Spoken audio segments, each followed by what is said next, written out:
السلام عليكم ورحمة الله وبركاته ودنا يتكبراتشو تملكاتشوቻችን ሰላምታችን በያላችሁበት ይድረሳችሁ እነሆ ጀማል አህመድ ሾው ጀምሯል በዛሬው ዝግጅታችን አንድ እንግዳ ይዘንላችሁ ቀርበናል ዶክተር ሙና አቡበከር በአዲስ አበባ ዩኒቨርሲቲ ረዳት ፕሮፌሰር ሆና እያገለገለች ትገኛለች በተለያዩ የጥናት መስኮች በተለይ በፊሎሎጂ የትምህርት መስክ ጥናቶችን በማካሄድ ትታወቃለች የዛሬው የጀማል ሾው እንግዳ ነች በአክብሮት ወደ መድረክ ጋብዛለሁ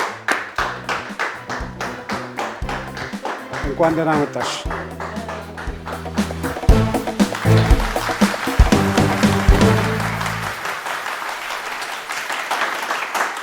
ውድና የተከበራችሁ ተመልካቾቻችን እንግዳችንን ይዘን ተገኝተናል አብራችሁ እንድትቆዩ በድጋሚ በአክብሮት ጋብዛለሁ ቀደም ሲል እንደገለጽኩት የዛሬ እንግዳችን ዶክተር ሙና አቡበከር ናቸው ወይም ናት የትኛው ይሻላል ናት ስለዚህ ጥሩ ቆይታ እንደሚኖረን ተስፋ አደርጋለሁ ከዚህ ቀደም በነበረን አጭር ቆይታ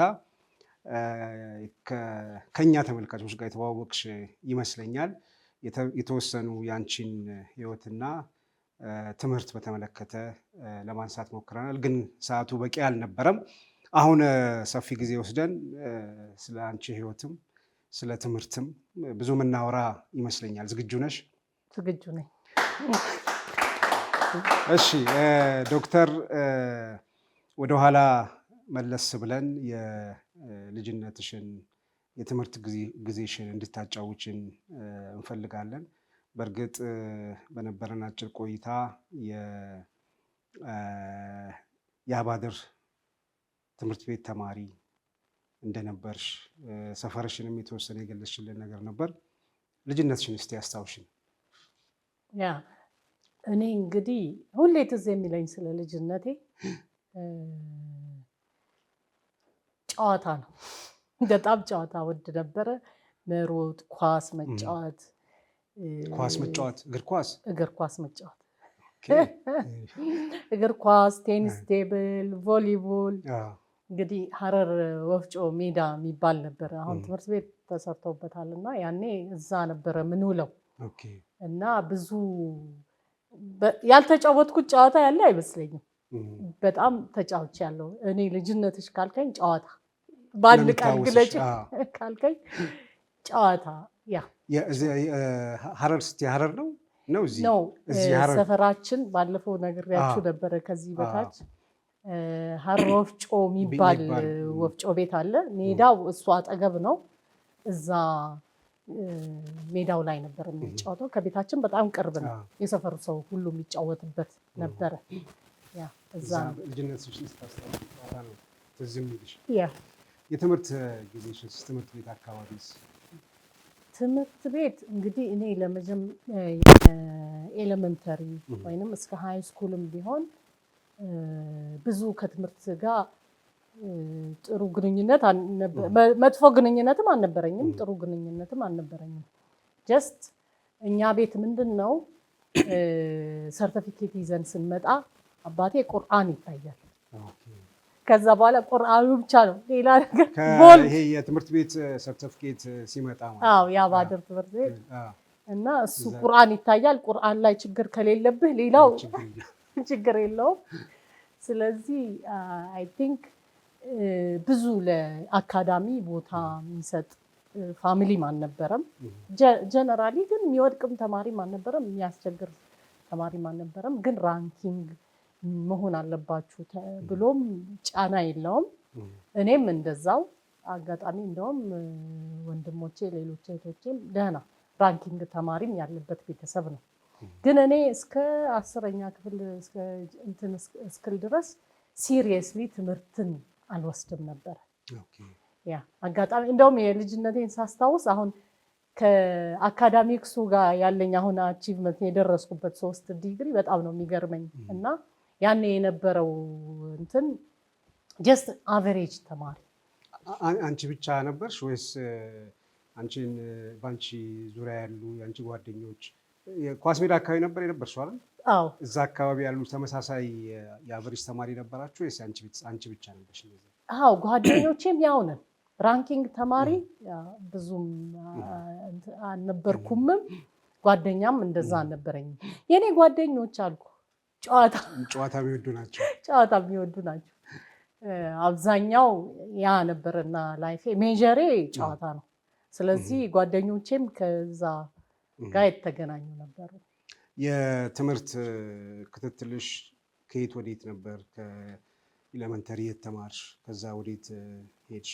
ያ እስከ 8 አባድር ትምህርት ቤት ነው የተማርኩት ከዜሮ ጀምሮ። ያው ባለፈውም እንደገለጽኩላችሁ አጠገባችን ነው፣ ቤታችን አጠገብ ነው።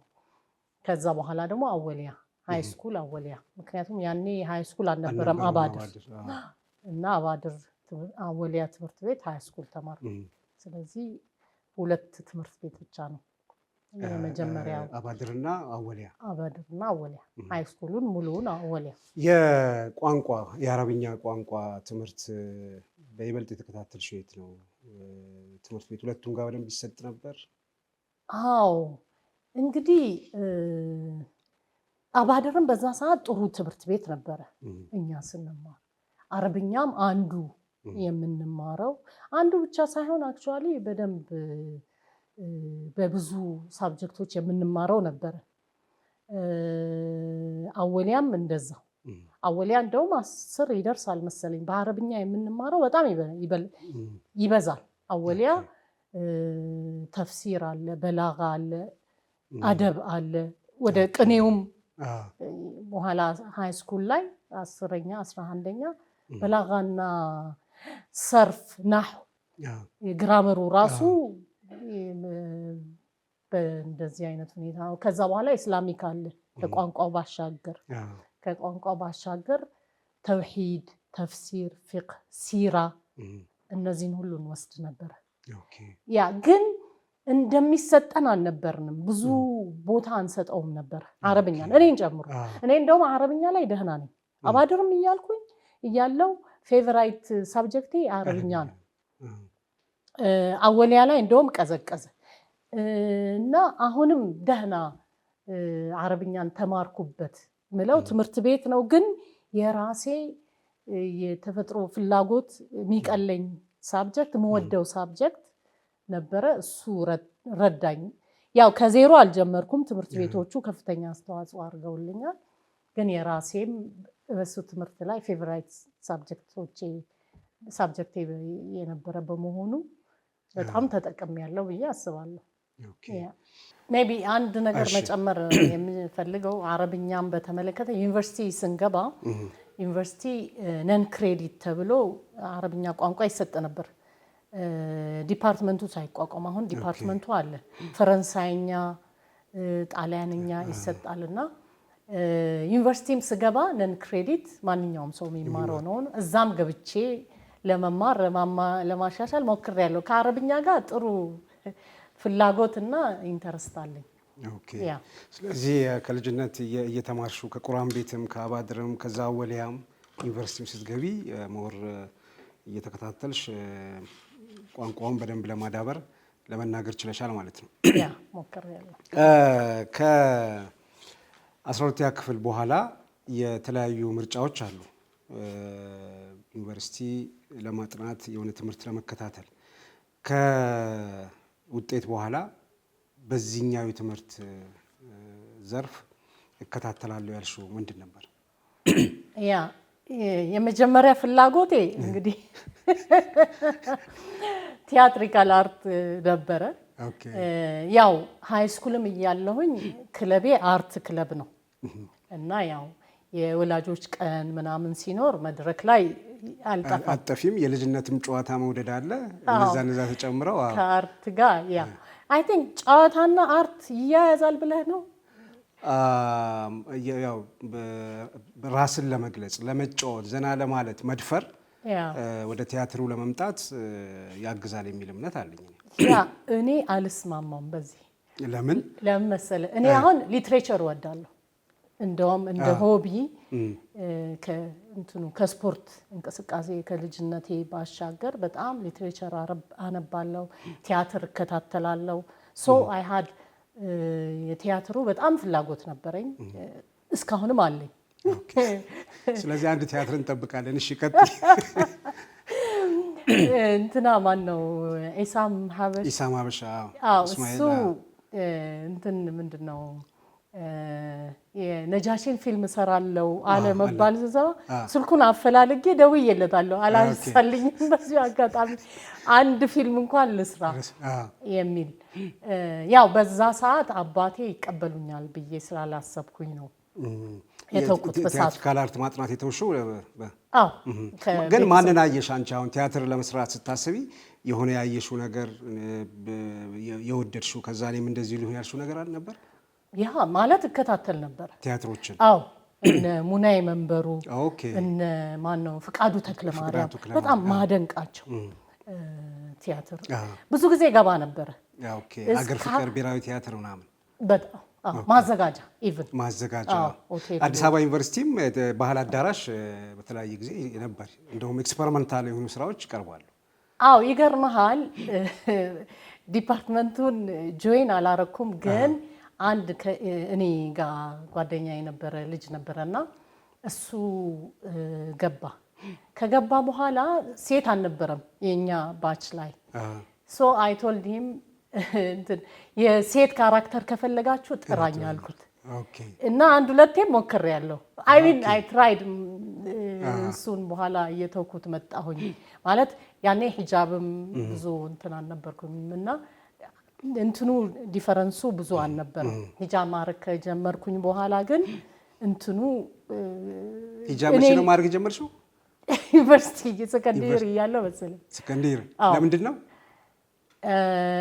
ዌል ያ ይሄ ከእስልምና ጋር ግንኙነትሽ ምንድነው የሚለው ጥያቄ ይመስለኛል አባድር እንማር አወሊያ እንማር እንጂ ሲሪየስሊ ሃይማኖቱን አንወስደውም ነበር ሲጀመር እኔ አወሊያ መግባት አልፈለኩም የአባቴ ትዕዛዝ ነው አባድር ወደ መድኃኔዓለም ነው የመደበን ሶ እኔ መድኃኔዓለም መማር ነው የፈለኩት ምክንያቱም ኦሬዲ ቤተሰብ ውስጥ አወሊያ የገቡ ልጆች ነበር እህቶች ወንድሞቼ ነበሩና እዛ ሃይማኖትና ዲን እንትን ይበዛዋል እና ለአካዳሚክሱ ቦታ አይሰጠውም የሚል ነውና የነበረን አስተሳሰብ አሁን ሚቆጨኝ ማለት ነው እና የነበረን አስተሳሰብ አካዳሚክሱን ያደናቀፍብናል የሚል ነው የነበረው አመለካከት በቤተሰብ ግፊት እንጂ ሃይማኖቱ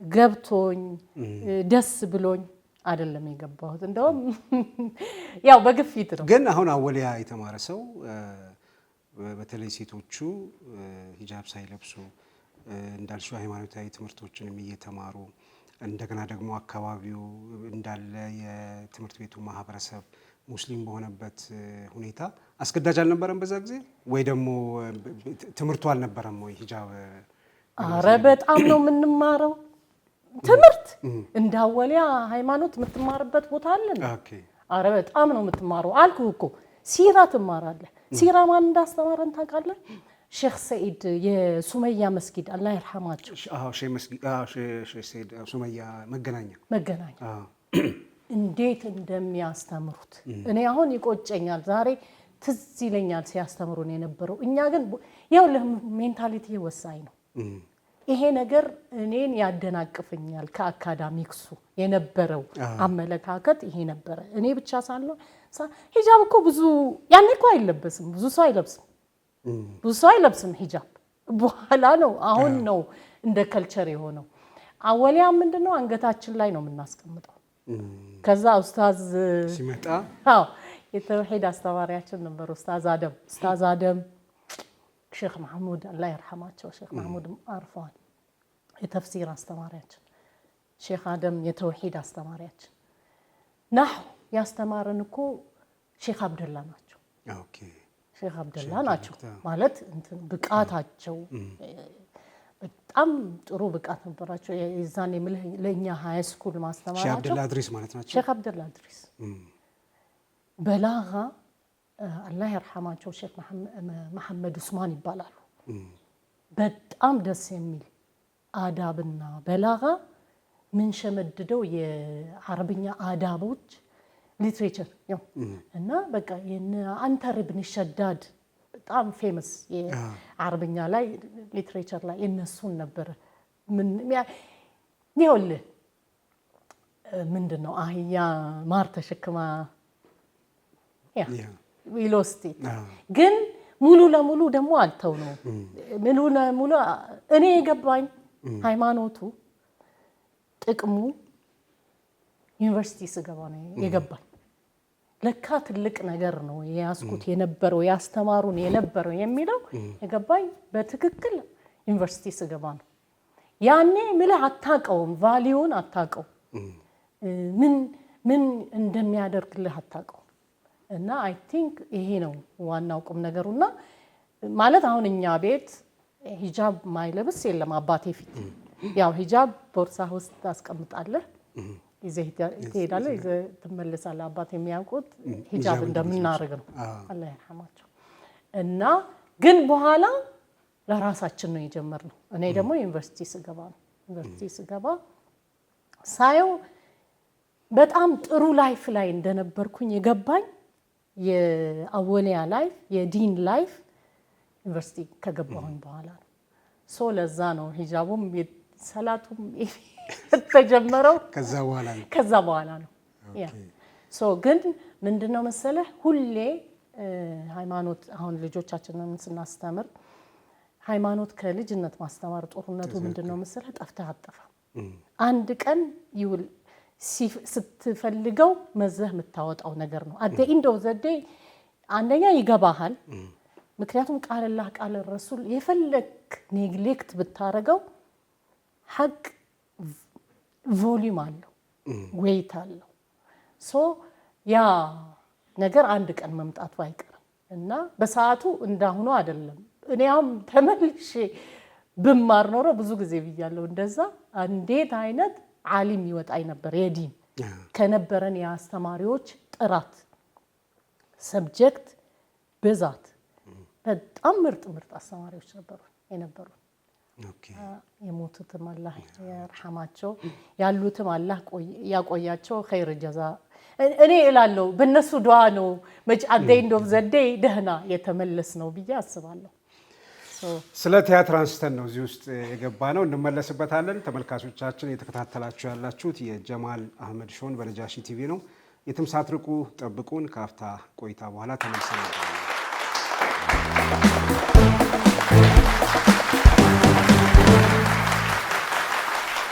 ከአፍታ ቆይታ በኋላ ተመልሰናል ተመልካቾቻችን እንግዳችን ዶክተር ሙና አቡበከር ነች ጨዋታችንን እንቀጥላለን ስለ ቲያትር ያወራን ነበር ሌሎች ጉዳዮችን ያነሳ ነው የቲያትር ተማሪ መሆን ትፈልጊ ነበር ግን ሳይሆን ቀረ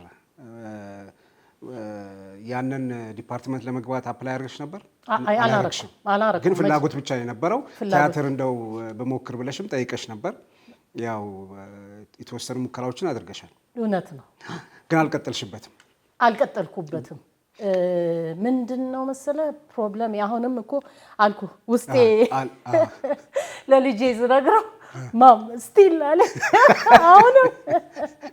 አሁንም ማለት አረጀሽ ማለቱ ነው ግን እኔ እንዳረጀው አላቅም አው ምንድነው ከሂጃብ ጋር የሚመጡ ፍላጎቶች አሉ እና አሁን ኢሳም ሀበሽ ያልኩ ለዛ ነው ኢስላሚክ የኔን አይደንቲቲ ያገናዘበ ምንድነው ፓሽኔንም ሃይማኖቴንም አይደንቲቲንም ማይነካ ነገር ቢኖር ለመሳተፍ ዝግጁ ነሽ አሁን እውነት ነው አትሊስት ይሄን የሚያዩ የቲያትር ካለርት ዲፓርትመንት ሰዎች ይሁኑ ወይ ደግሞ ቲያትር ላይ የሚሰሩ ባለሙያዎች ይሄን እድል ተጠቀሙበት ከዛ ወደ ሌላ ፊልድ ሄድሽ መጀመሪያ ያጠናሽው ቋንቋ ይመስለኛል አዎ እሱም የመጀመሪያ ምርጫዬ አይደለም አይ ዶንት ኖ ሰባተኛ ሜቢ አላቅ ምን ልትማሪ አስበሽ ነበር ሳይኮሎጂ ያው የሰው ልጅ ባህሪ ማወቅ እንደገና ደግሞ ማማከር ራስን ማወቅ ጋር ፍላጎት አለኝ ሁለተኛ ምርጫዬም ሶሺዮሎጂ ነበር ማህበረሰብ ራስን ማወቅ ከሰው ጋር መስራት እነዚህ ነገሮች ናቸው እኔን ደስ የሚሉኝና ከዛ አንፃር ነበረ። ግን ያው ፎሬን ላንጉዌጅ እንደው በዚህ አጋጣሚ እናንሳውና አሁን በፊት አንቺ እንዳልሽው የራሳችንን ፍላጎት በዚህ ፊልድ ላይ ብንሰማራ ጥሩ ነው ብለን የምንመርጣቸው ዲፓርትመንቶች ነበሩ። በኋላ የሚኖረውን ጥቅም ስል ከሚያስገኘው ገቢ ኢኮኖሚካሊ ከሚሰጠን ፋይዳ አንጻር አይደለም የምናስበው፣ እኛ ከምንፈልገው ፍላጎት አንጻር ነው። ሳይኮሎጂ፣ ሶሺዮሎጂ እንደዚህ ስንመርጥ ማለት ነው። አሁን አይዶን ነው ሳይኮሎጂ እና ሶሺዮሎጂ ስራ ውስጥ ያላቸው ቦታ ምን እንደሆነ አላቅም። የሁላችንም ፍላጎት ስለነበረ ነው። ግን አሁን ያለው ደግሞ ትውልድ እሺ ከዛ በኋላስ ከወጣ በኋላስ በስንት ብር ነው ልቀጠር የምችለው? ስንት ብር ያስገኛል? የትኛው መስሪያ ቤት ነው ምገባው? ስራ ያስገኛል ወይ ብሎ ነው የሚያስበው። ትክክል አይደለም እያልኩ አይደለም። ይሄን ነገር አስተውለሻል ትላንትና ዛሬ? አዎ ግን ልክ ነው። ኬሪየር ዴቨሎፕመንት ላይ ሁለቱም አስፈላጊ ናቸው። አንደኛ የኔ ፓሽን ፍላጎት ምንድን ነው? ካፓሲቲ እንደገና ደግሞ የምችለውስ ታለንቴስ ምንድን ነው? ሶስተኛስ በዚህ ነገር እመገብበታለሁ ወደ ብር ይቀየራል ወይ? መኖርስ ያስችለኛል ወይ? አፍተር ኦል ኬሪየር ነው እያወራን ያለ ነው። ይሄ ነገር ሰርቼ አት ዘ ሴም ታይም ደግሞ ገቢም አገኝበት። እነዚህ ነገሮች ናቸው። ሶስቱ ነገሮች የግድ ነው ኬሪየር ዴቨሎፕመንት ላይ። ከአንዱ ወደ አንዱ ማዘንበል የለብህም። ወይንም ዲግሪውን ወዴትኛው ላምጣው? ምክንያቱም ፍላጎት ከሌለ ታለንትህም ካልሆነ ፓሽንህም ካልሆነ ለስራ ብቻ የምትሰራው ከሆነ ትንሽ ያታግልሃል። ኢትስ ዲፊከልት ከባድ ነው። ፓሽንህና ታለንት ሆኖ ወደ ኬሪየርነት ከቀየርከው ደግሞ በጣም ቆንጆ ነገር ነው የሚሆነው። ምክንያቱም ስትማረውም የሆነ ሄቪ የተሸከም ሳይሆን ደስ ብሎ ኢንጆይ እያረከው ነው እንትን የምትለው እና ልክ ነህ። ድሮ የምናስበው ፓሽናችን ምንድን ነው ነው። እንደገና ደግሞ ትመደባለህ። የሰው ኃይሉም የተማረ ኃይልም ብዙም ዩኒቨርሲቲ የለም፣ ብዙም አይመረትም የሰለጠነ የሰው ኃይል። ስለዚህ ከተማርክ ስራ ታገኛለህ። ስለዚህ ምን አገኝበታለውን ብዙ ጊዜ እንትን አይልም፣ ግምት ውስጥ አያስገባም። አዎ አይ ቲንክ ኢት ኢዝ ናቹራል፣ ልክ ነው ብዬ አስባለሁ። ግን ሶስቱን ነገሮች ኬሪየር ዴቨሎፕመንት ላይ አንዳንዴ ትሬኒንግ እንሰጣለን እኛም አንዳንድ ሃይ ስኩል ላይ ምናምን እና ሶስቱን ነገሮች ትሬኒንግ የተለያየ ዩኒቨርሲቲ ሃይ ስኩሎች ምናምን ኢንቫይት ስንደረግ በተለይ ወደ ዩኒቨርሲቲ የሚገቡ ልጆች ብዙ ሲቸገሩ አያለሁኝ። ማለት ምርጫ ላይ የትኛውን ዲፓርትመንት ልምረጥ ከኔ ፍላጎት ጋር ካለኝ አቅም ጋር ወደፊት ከሚኖረው እድል ጋር። በእርግጥ የተለያዩ ምርጫዎች ይቀርባሉ። ያው የነሱን ፍላጎት የትምህርቱ አለመክበድ ነገ ቅድም እንዳልነው ነገ ከሚያስገኘው ስራ አንጻር ብቻ ነው እንጂ የልጆቹን ፍላጎት ታሳቢ በማድረግ የሚቀርብ ስልጠናም አይሰጥም። አላይም እንደዚህ አለ ስትይኝ ነው አሁን። አዎ አይ አልፎ አልፎ የሚጠሩን እኔ አሁን እሰጣለሁ ይሄን ትሬኒንግና የምጠራበት ቦታ እሰጣለሁ። አይ ሁሉም አይሰጥም ኦፍ ኮርስ እውነት ነው። ግን አንዳንድ ኮንሸስ የሆነ ትምህርት ቤቶች እንደዛ ስልጠናውን ይሰጣሉ። ወደ ዶክተር ሙና ጋር እንምጣ። እንዳነሳሽው ቋንቋና ስነ ጽሁፍ ጋር ገባሽ። ከዛ በኋላ ትምህርቱን ቀጠልሽ። እንዴት ነበር የአዲስ አበባ ዩኒቨርሲቲ በዚህ ፊልድ የነበረሽ ቆይታ? ያው ቋንቋ አካባቢ አረብኛ ነግሬሃለሁ፣ እንግሊዝኛም ምንም አልልም፣ ደህና ነበርኩኝ እና ጥሩ ነበር። ያው አንደኛ ቋንቋውንና ሁለተኛ አስተማሪ መሆን ለአስተማሪ ቋንቋውን የሚያስተምሩ ተማሪዎች ነበረ እንትኑ በዛ ሰዓት የነበረው። ከዛ በኋላም ከዛ በፊትም አላየሁም። እንግሊዝኛን ቋንቋን እንደ ሁለተኛ ቋንቋ የሚያስተምሩ ማስመረቅ ነበረ በዛ ሰዓት እኔ ጆይን ያደረኩበት ጊዜ ማለት ነው። ስለዚህ ብዙ ኤጁኬሽን ኮርሶችን ወስጃለሁ። ብዙ ፎሬን ላንጉዌጅ አዘ ሰከንድ ላንጉዌጅ የሚማሩበትን ኮርሶች ወስጃለሁ። እንግሊዝኛ ቋንቋም ወስጃለሁ።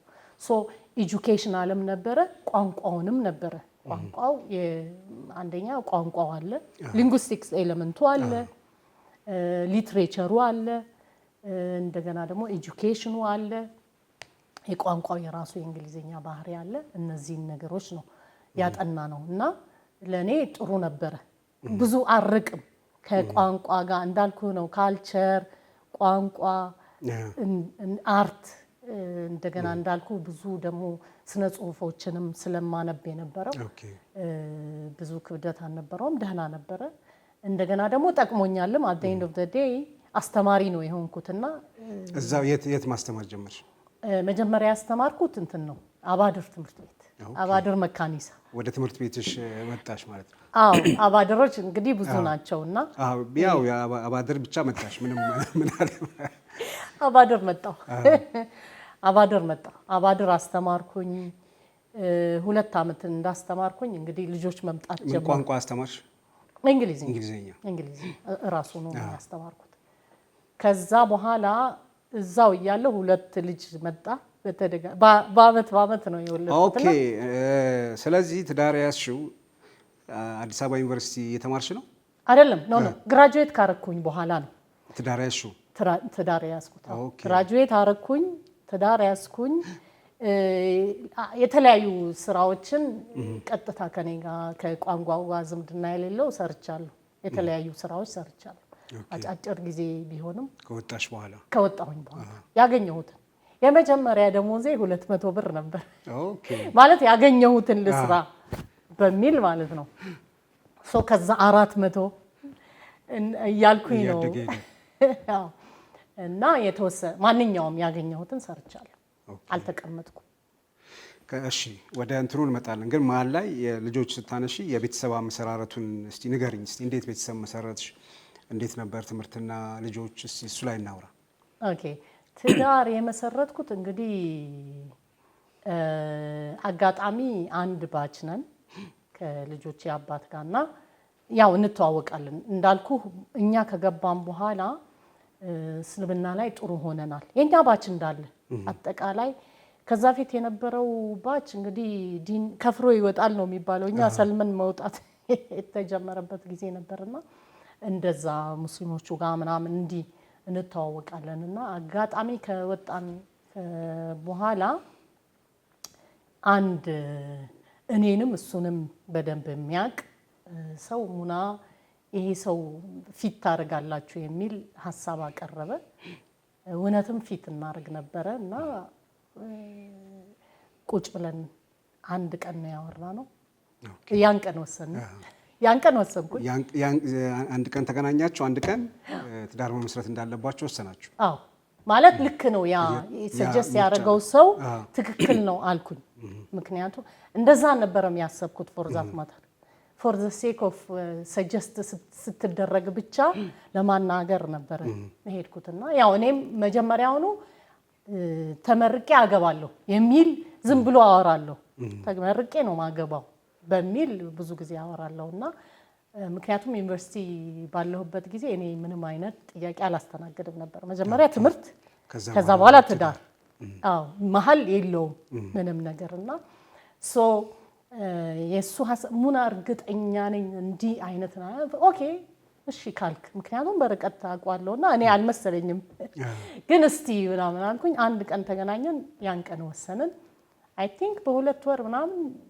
ጋብቻ ኒካህ አረ 2 ወር አይሞላም ኒካህ ታሰረ አባቴ ክፍለ ሀገር ስለነበሩ በስራ ጉዳይ ነው የቆየው ከዛ ሲመጡ ኒካህ ታሰረ በ2 ወር ቤት ገባን በጣም የፈጠነ ነው ማለት እኔ ደግሞ ምንድነው መሰለ ሁሌ ምለው የነበረው የኔ ባች ቢሆንም ያው ብዙ አልሰራንም በዛ ሰዓት ላይ ገና ሁሉ ነገሩ አዲስ ነው አይ ቲንክ እሱ እንደውም ስራ ከያዘ አመትም አይሞላው ግን ዋትስ እንትን አንድ ሰው ስራ ካለው በቂ ነው ለኔ አንድ ሰው ስራ ካለው ለትዳር በቂ ነው ግን እሱን እስከፈለኩት ድረስ አይ ሚን እኔ ለትዳር አጋሬ መሆን ይችላል ወይ ብቻ ነው ሌላው ጥያቄ የሚሆነው ሁለቱ ማች አረገ ያ ቤት ገባው 1 ዓመት አልሰራም። እንግዲህ የኒካህ ብር ምንም እንዳትጠይቁት ያመጣውን ብቻ ተቀበሉት አልኩኝ ለአባቴ። ሰርግም አልፈልግም አልኩኝ። ያ ኢትስ ናት ኢምፖርታንት ለኔ ኢምፖርታንት አልነበረም። ስለዚህ ሰርጉም ቀረ። ካይንድ ኦፍ የሆነ አንድ በግ እንትን ብሎ ጓደኞቼን ምናምን የተወሰነ ለሱናው ምናምን አለ። በዛ ነው የገባ ነው። ማሻአላህ። ከዛ በኋላ ያው ልጆች መጡ ማለት ነው። ከዛ በኋላ ልጆች መጡ። ሶ የአባድር ላይ ስሰራ 2 ዓመት እንደሰራው አንድ ወልጄ አርፌ እንደገና በአመት ስለሆነ የወለድኩት በአመቱ ሁለተኛ ልጅ ሲመጣ 1 ዓመት አቋረጥኩኝና ካሁን ወዲህ ግማሽ ቀን እንጂ አልሰራም አልኩኝ። ኦኬ ለምን? ጥሩ ጥያቄ ነው። እንግዲህ ሴት ልጅ የተለያዩ ሚናዎች አሏት። እናትነት አለ፣ ቤት ውስጥ እንበለው እናትነትን ጨምሮ የቤት ኃላፊነት አለ። ዋናው እናትነት ስለሆነ ነው እኔ እናትነትን እንትን የምለው። ሌላው ደግሞ ውጪ የምትሰራው በሙያዋ ፕሮዳክቲቭ ሮል ነው የሚባለው እሱ አለ። ሶ ሁለቱን እንኳን እንትን ብትል ልጅ ሲመጣ ሞር ቤት መሆን አለባት ብዬ አምናለሁ። ምክንያቱም እናት ሊሆን የሚችል የእናት ፍቅር የሚሰጥ የለም። ሶ የኛ ደግሞ ችግር ምንድነው መሰለህ? ውጪ ከወጣ 100% ውጪ ነው። ሃፍ ዴ የሚባል ወይንም ፍሌክሲብል ስራ የለም። ገብቶሃል አይደለም? እንደገና ደግሞ ልጆች እየመጡ ነው። በተለይ ልጆች ከመጡ ደግሞ እኔ ሞር ለልጆቼ ነው መሆን ያለብኝ ብዬ ነው ማስበው። ሞር ህፃን በሆኑ ቁጥር ሞር ሰዓቴን የቤቱ መሆን አለበት ብዬ አምናለሁ። ወርክ ላይፍ ባላንስ ሴቶች ላይ ብዙ ወርክ ላይፍ ባላንስ አለ የሴት ህይወት ላይ ትዳር ውስጥ ከገባች ልጅ ከመጣ በኋላ። ምክንያቱም ከወንድ ጋር ያለው ሪሌሽን ይሄ አይደለም፣ የውጭ ነው። ፕሮዳክቲቭ ወርክ ነው፣ የውጭ ነው። እነዚህን ልጆች መቀለብ እሱ ላይም ስላለ ይሄ ነውና ሶ አይ ሴድ ሃፍ ዴ በቃ ይበቃኛል አልኩኝ። አጋጣሚ ሆኖ ስለ ጃሊያ ትምህርት ቤት የሆነ ሰው ያውቅ ነበርና ጃሊያ ትምህርት ቤት እኮ እስከ 8 ሰዓት ነው የሚያስተምሩት አሉ። ጃሊያ ገቡ። ሶ ለዛ ነው ግማሽ ቀን ያደረግሽው። ከአባድር ጃሊያ ገባሽ? ከአባድር ጃሊያ ጃሊያ ገባሁ። ስንት ልጆች አሉሽ? አሁን 6 ናቸው። አሁን ስትይ አሁን ያለኝ ልጅ 6። ያኔ 2 ነበር ለማለት? ያኔ 2 ነበር። ኦኬ። ተመልካቾቻችን እንግዲህ ከዶክተር ሙላ ጋር ያለን ቆይታ ይቀጥላል።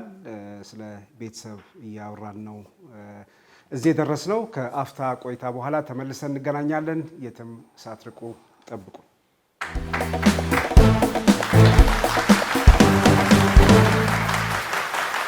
ተመልካቾቻችን ከአፍታ እረፍት በኋላ ተመልሰናል። ከዶክተር ጋር ያለን ጨዋታ ይቀጥላል። ስለ ቤተሰብ እያነሳን ነበር። ቤተሰብና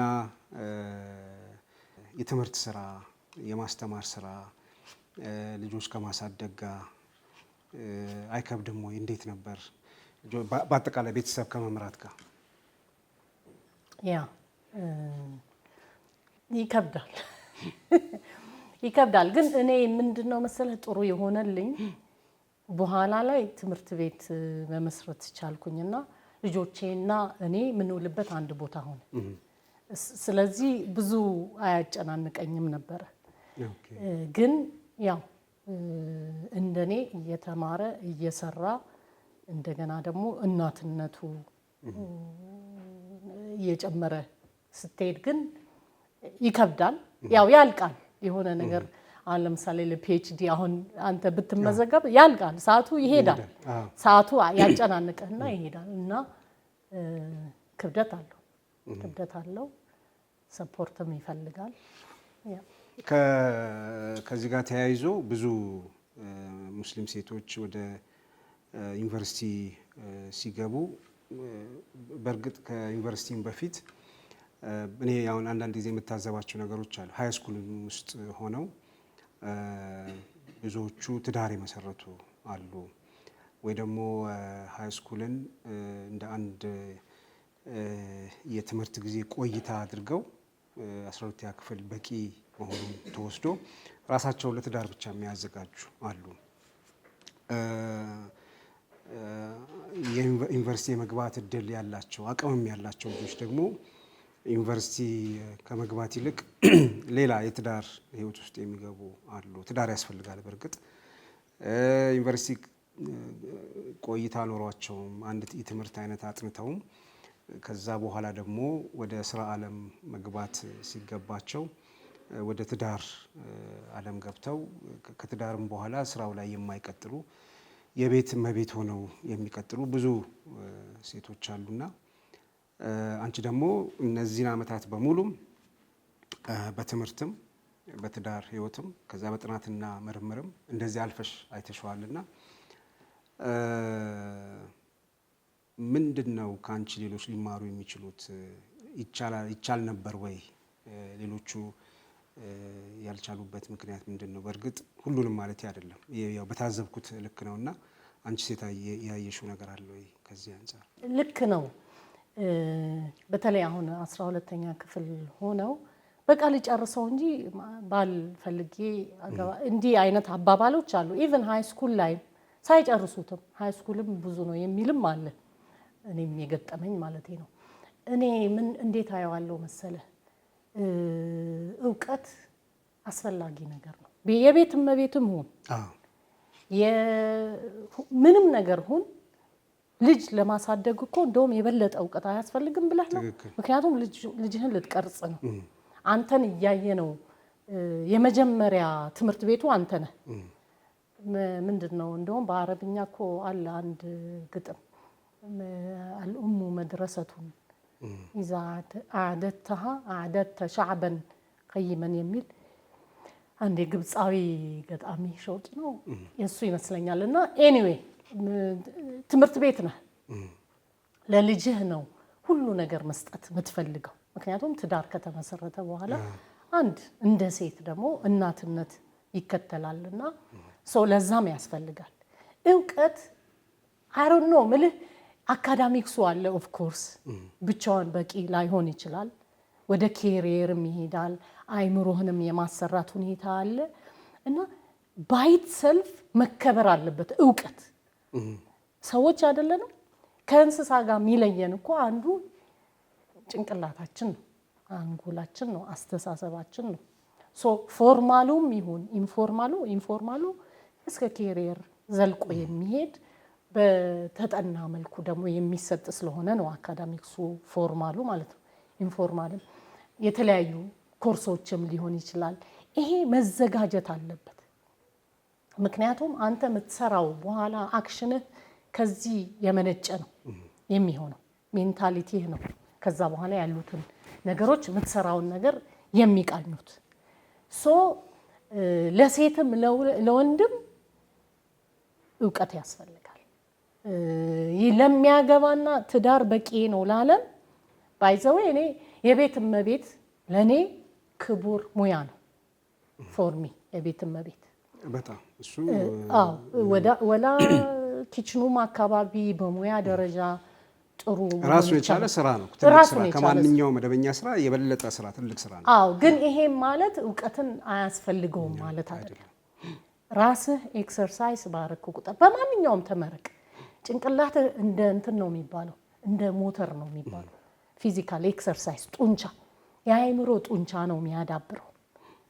አመለካከትህ ማቹሪቲህን ይመለከታል። አካዳሚክሱ ኖት ኦንሊ አካዳሚክሱ። እኔ ዩኒቨርሲቲ ከገባው በኋላ በጣም በከፍተኛ ሁኔታ ጠቀመኝ ምለው ሶሻል ላይፉ ነው።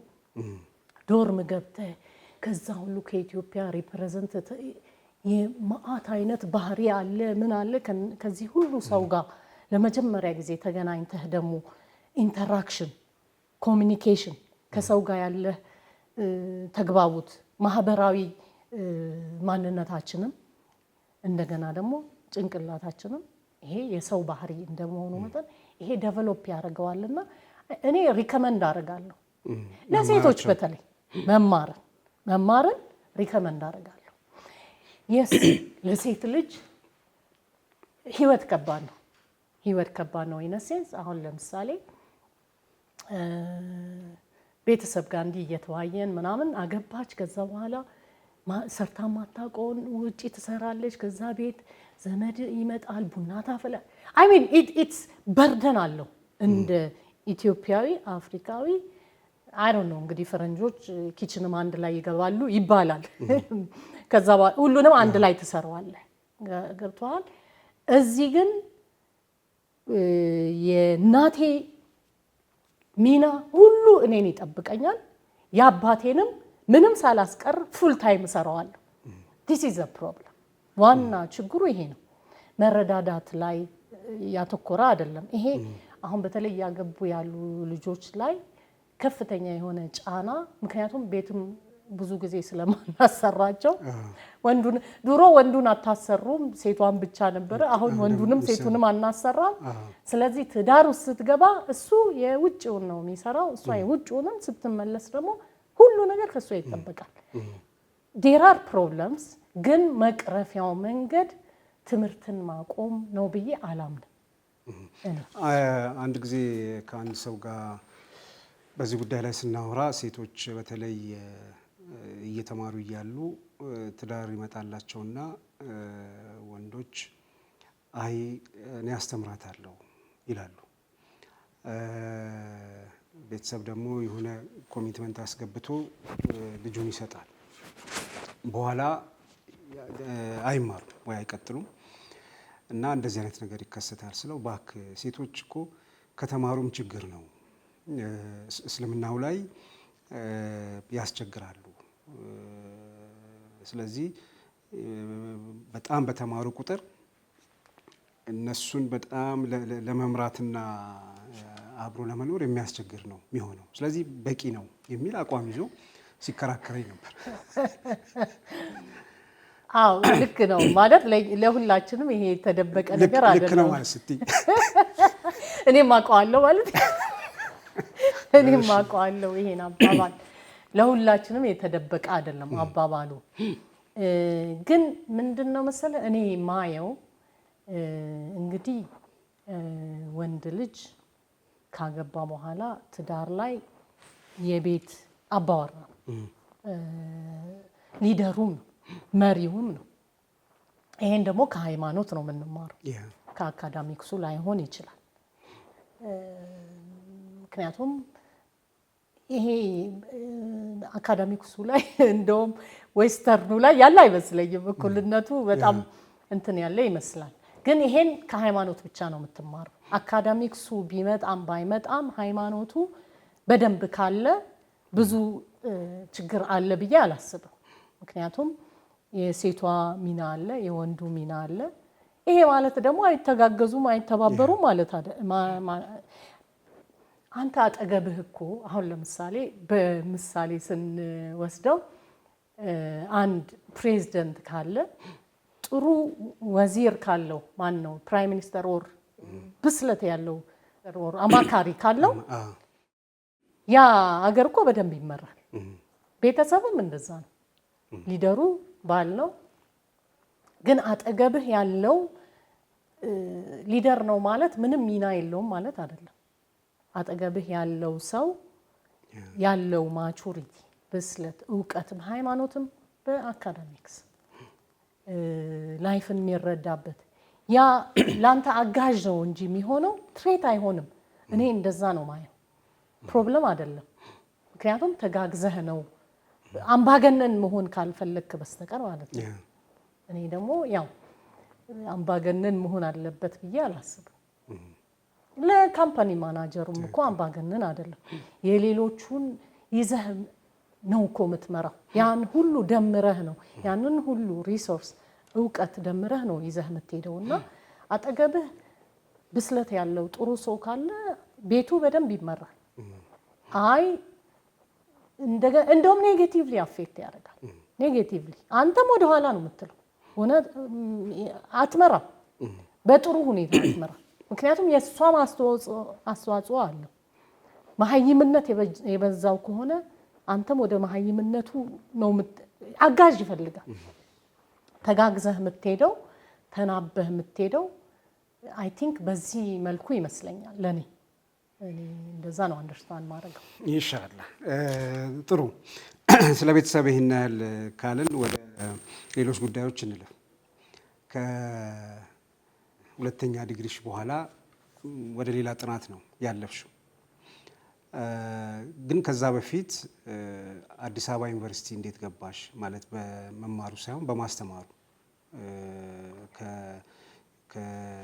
ምንድነው ከጃሊያ ትምህርት ቤት ከአባደር ትምህርት ቤት ከዛ ለማስተርስ ነው የተከታተልሽው። በዛ ምክንያት ነው ወደ መምህርነት ሄድሽው?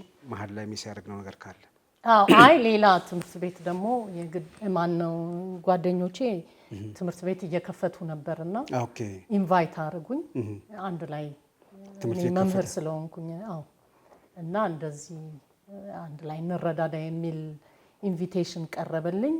ይሄኛው ምንም እንኳን ግማሽ ቀን ነው ብዬ በህይወቴ በቃ ከዚህ በኋላ አልቀይረውም አትሊስት ልጆቼ እስኪያድጉ የሚል ሀሳብ ይዤ ነበር የሄድኩት። ግን ይሄ ኢንቪቴሽን ደግሞ የበለጠ ጥሩ ነው ብዬ አሰብኩኝ።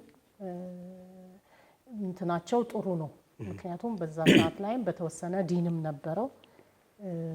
እንዲህ አይነት ትምህርት ቤት ደግሞ ብዙ አልነበረም። ምን አይነት ትምህርት ቤት ነው? አካዳሚክስም ዲንም። አሁን አለ? የለም። ኦኬ የለም። አሁን ደግሞ ተከልክሏል አይደል? ሃይማኖት እኮ ተከልክሏል። ወይ አካዳሚክስ ብቻ ነው ወይ ሃይማኖት ብቻ ነው። ለነዚህ ለሞስክ ስኩል ምናምን ቸርች ስኩል ካልሆኑ በስተቀር በፊት የነበሩ የአገራችን እንትን ምንድነው ያው መደበኛ ትምህርት እያስተማሩ ያው ጎን ለጎን ህጋዊ ባልሆነ መንገድ ሊያስተምሩ የሚችሉ ተቋማት ሊኖሩ ይችላሉ። ህጋዊ ነው ህጋዊ አይደለም አላውቅም እንጂ ቸርችና ሞስክ ስኩሎች ሃይማኖትን ያስተምሩበት አውድ አለ። በምን አይነት ሁኔታ ነው አላውቅም። የኛም የመጀመሪያ የነበረው ያ ነው። እኔም ልህ ወላጆቼ አካዳሚና ዲን የነበረበት ቦታ ነው ያስተማሩ። አካዳሚክስ በቂ አይደለም። የራስ አይደንቲቲ ዲን ያስፈልጋል ብዬ አምናለሁና ለልጆቼ እንደዛ ነበር የምመኘው። እንደዛ የምመኘውን ቦታ ከፈትን።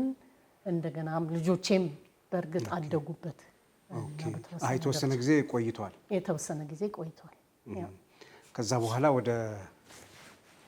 ከዛ በኋላ ወደ ዩኒቨርሲቲው የገባሁት አጋጣሚ ፊሎሎጂ ዩኒት ለመጀመሪያ ጊዜ ኢትዮጵያ ላይ የኢትዮጵያ ፊሎሎጂ የኢትዮጵያ ማኑስክሪፕት ይጠና የነበረው በውጭ ሰዎች ነው።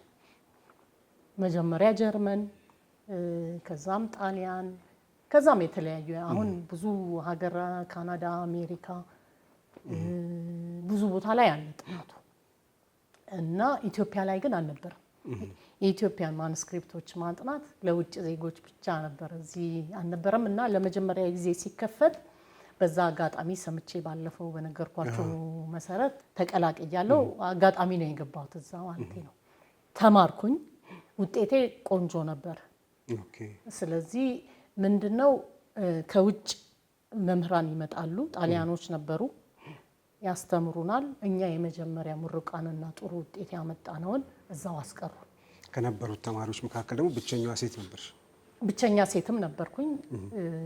ጥሩ ውጤትም ቤስት ውጤት ያመጣም ነበርኩኝ። ሴትነቴ ብቻ ሳይሆን ውጤትሽም ጥሩ ነበር። ውጤቴ ጥሩ ነበር። እንደውም ፕሮፌሰር ሂሩት ያለችኝ በዛ ሰዓት ላይ እሷ ናትና ኢንከሬጅ ያደረገችኝ ጆይን እንዳረግም።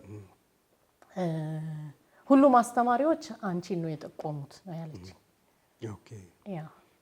ያው ግሬዴም ጥሩ ነበር። ስለዚህ እዛው በመምህርት ሆነሽ ቀጥልሽ? እዛ መምህር ሆንኩኝ። አዘ ሴም ታይም ፒኤችዲ ያስፈልገው ነበረ። እዛ መምህር የሚሆን ፒኤችዲ የግድ መማር ነበረበት። ፒኤችዲውንም መማር ቀጠልኩኝ፣ አስተማሪም ሆንኩኝ ማለት ነው። ፊሎሎጂ ምንድን ነው? በተለይ የተወሰነ ነገር ከዚህ በፊት ገልጸናል፣ ግን በደንብ ይህንን የትምህርት አይነት ለማያውቁ ጥናቱ ምን እንደሆነ መረዳት ለሚፈልጉ ብትገልጭላቸው። ያ ፊሎሎጂ የእጅ ጽሁፎች አሉ፣ ፕሪንት ባልነበረበት ጊዜ በእጅ የተጻፉ ኢትዮጵያ ላይ እነሱን ማጥናት ነው። እነሱን ሳይንቲፊካሊ ማጥናት ነው። ይሄ ነው ባጭሩ ፊሎሎጂ ማለት ነው። ስለዚህ ብራናና በወረቀት የሙስሊሞች በአብዛኛው በወረቀት ነው የተጻፈው። ሰው እነዚህን የእጅ ጽሁፎች ማጥናት ኮንቴንት ዋይዝ ሁሉ ነገሩ ይጠናል። እንደ ሄሪቴጅ እቃው ይጠናል። ከየት መጣ፣ ማን ሰራው፣ እንዴት ተሰራው፣ የዛን ጊዜ የነበረው ይሄን መስራት ያስቻላቸው እውቀት ምንድነው? ያው ኢንዲጂነስ ኖሌጅም ነው። እሱን ሁሉ የሚያጠና ከአስከፈ ሁሉንም ነገር ፎርሙንም ኮንቴንቱንም የሚያጠና ፊልድ ነው። ከእስልምናው አንጻር የዚህ ጥናት አስፈላጊነት ምን ያህል ነው? በተለይ እስላማዊ የሆኑ ያው ከጥንትም ጀምሮ የእስላማዊ ትምህርቶች በገጠር በመድረሳ የሚሰጡ ናቸው። በሰነድ የማቆየት ነገር በጣም ደካማ ነው። የማስተላለፍም እና ደግሞ የሚጻፉባቸውም ነገሮች ያን ያህል ቋሚና ሰነዶ ለማስቀመጥ የሚቻል አይመስለኝም እና ከዚህ አንጻር በተለይ የእስልምናውን ከማጥናት ለእስልምናው ከፍተኛ ሚና የነበራቸው አሊሞችን ሌሎችንም አካላት በደንብ ከማስተዋወቅና ስራቸውን ለሕዝብ ከማድረስ አንጻር የሚኖረው ሚና ምንድን ነው የሚለውን ካፍታ ቆይታ በኋላ መልስ ትሰጭበታለች። ተመልካቾቻችን እየተከታተላችሁ ያላችሁት የጀማል አህመድን ሾው በነጃሺ ቲቪ ነው። እንግዳችን ዶክተር ሙና አቡበክር ነች። የትም ሳትርቁ ጠብቁን። ተመልሰን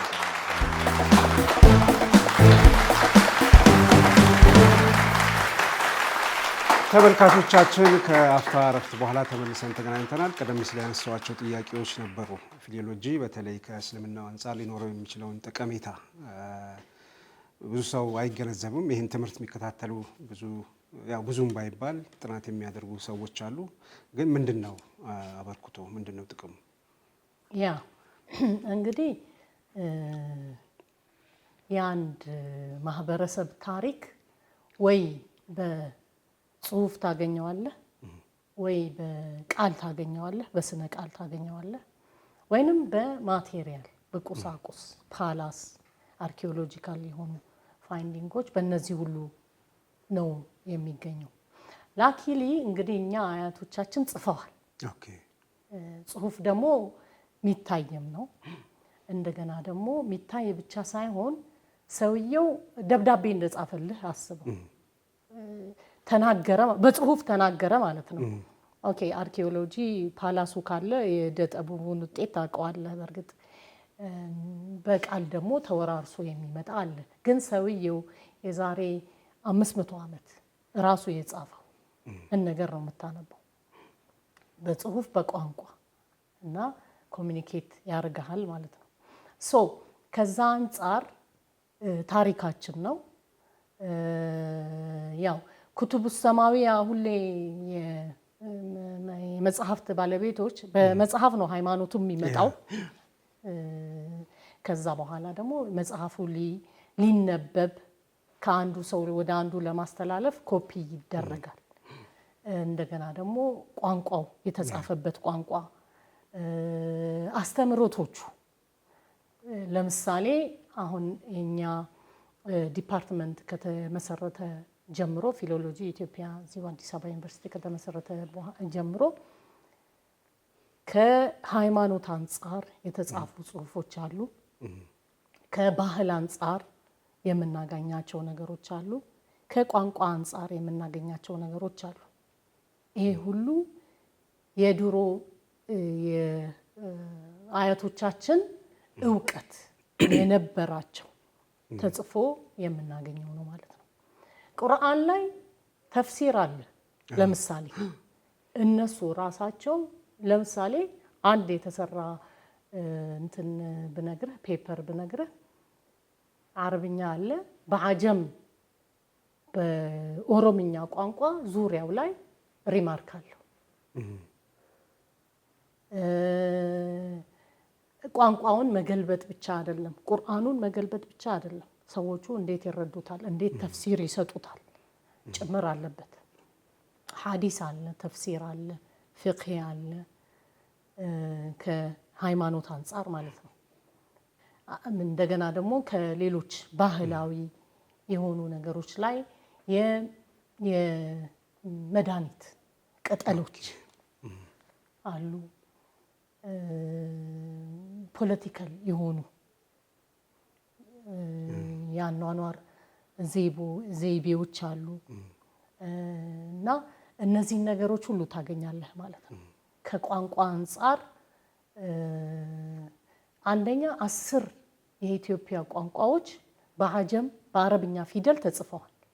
ስለዚህ 10 ቋንቋዎችን ይህ አረብኛ ፊደል የኛ አባቶች ዶክመንት አድርገዋል። 10 ቋንቋዎች ስንል የትኞቹ ናቸው? አሁን የሀገር ውስጥ ቋንቋዎች የተሰሩት አማርኛ፣ እሺ፣ አደርኛ፣ ስልጤ፣ ወለኔ፣ ሀላባ፣ ሶማሌ፣ አፋር፣ ኦሮሞ፣ ሌላ ማን አለ? አርጎባ ኤኒዌይ እነዚህ በጉራግኛም እንደዚሁ አለ። ሶ እነዚህን ቀቤኛ ለምሳሌ ከጉራጌ ነው መሰለኝ ቀቤኛ እና እነዚህን ሁሉ ዶክመንት አድርጓል። ምናልባትም አንዳንዶቹን ለመጀመሪያ ጊዜ ዶክመንት ያደረገ ቋንቋ ነው። ቋንቋ ታውቃለህ፣ ብዙዎቹ እየጠፉ በኦራል ያለ እየጠፋ ነው እና ዶክመንት ማድረግ አንዱ የሊንጉስቲክስ ፊቸሩ። ስለዚህ እነዚህን ቋንቋዎች በዛ ሰዓት በሚነገሩበት አህዋል ዶክመንት ተደርገው ቁጭ ብለው እናገኛቸዋለን። ከዛ ውጪ ለምሳሌ የአጅሩሚያ ኢንተርፕሪቴሽን አለ። የነህው አጅሩሚያ የነህው ማስተማሪያ መጽሐፍ ነው። እና እሱን በተለያዩ ቋንቋዎች በአጀም አለ፣ በአማርኛ አለ፣ ሰርፍ አለ እና በቋንቋ ደግሞ እራሱ አረብኛን ደግሞ እናገኘዋለን ማለት ነው። የአረብኛ ማስተማሪያ በሰርፍና በናህ እናገኘዋለን፣ ተጽፎ እናገኘዋለን። ስለዚህ ከቋንቋ ከሊንጉስቲክስ አንፃር ደግሞ ይሄን ይነግረናል ማለት ነው። እና ውስጡ ገብተህ ስታጠናው የባህል የኢንተራክሽን የሰውን እውቀት ምትለካበት ብዙ ነገሮች አሉበት እና አስትሮኖሚ አለ። ለምሳሌ ስነ ከዋክብት ላይ ተጽፎ የሚገኙ ነገሮችን እናገኛለን እና እንዳልኩ ፖለቲክስ አለው፣ አንዳንዱ ታሪክ አለው። አሁን ለምሳሌ በትግርኛ አጀም የነጃሺ ታሪክ ተጽፎ እናገኛለን።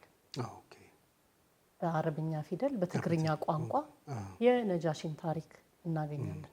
ባዮግራፊዎች እናገኛለን። ባዮግራፊዎች ማለት ግለ ታሪኮች። አንድ ዓሊም የብዙ ዓሊሞች ታሪክ ተጽፎ ባጫጭሩም ቢሆን ኢትዮጵያ ላይ የሚገኙትን ዓሊሞች ራሱ ጽፈው እናገኛቸዋለን። ባዮግራፊካል ዲክሽነሪ ይባላል። ባዮግራፊካል ዲክሽነሪ የእስልምና አስተዋጽኦ ናት። ኢንተርናሽናሊ ማለት የሙስሊሞች ፕራክቲስ ነው፣ የሰሃቦቹ ፕራክቲስ ነው እና እዚህ መጥቶ እንደዛ ባዮግራፊካል ዲክሽነሪዎችን እናገኛለን። አንዳንዴ 500 ዓሊሞች ያለበት ጥራዝ ታገኛለን እና እሱ ብዙ ነገር ነው የሚነግርህ። ለነገሩ የታሪክ ሁኔታዎችን ይነግርሃል፣ የዒልም ደረጃዎችን ይነግርሃል፣ የተለያዩ እውቀቶችን ይነግርሃል። ሌላ የሌጋል ዶክመንቶች አሉ።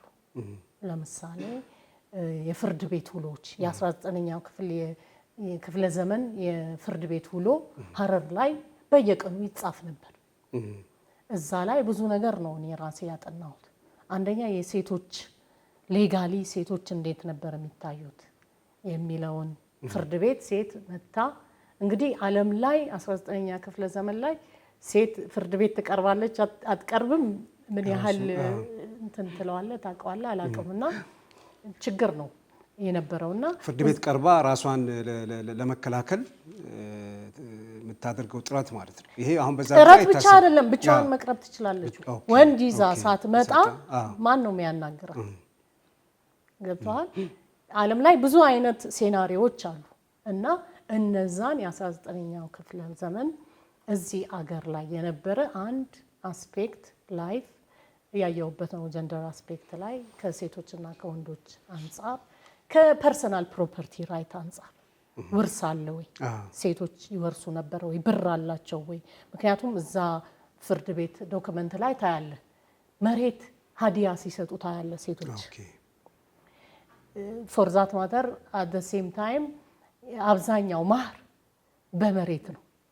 ዳር ላይ የነበረው ወንዱ ለሴቱ የሚሰጣት ማህር በመሬት ነው እና ስለዚህ ታያለ ዶኔሽን ራሱ ሲሰጡ ሴቶቹ መሬት ይሰጣሉና መስጊዶች አሁን ሀረር ላይ ብዙ ሴቶች የሰጧቸው ላይ የተሰሩ መስጊዶች አሉ ነው የሚባለው። አንድ አህመድ ዘከሪያ የሰራው እንትን ላይ ኤኒዌይ ሶ ይሄን አስፔክት ታይበታለ።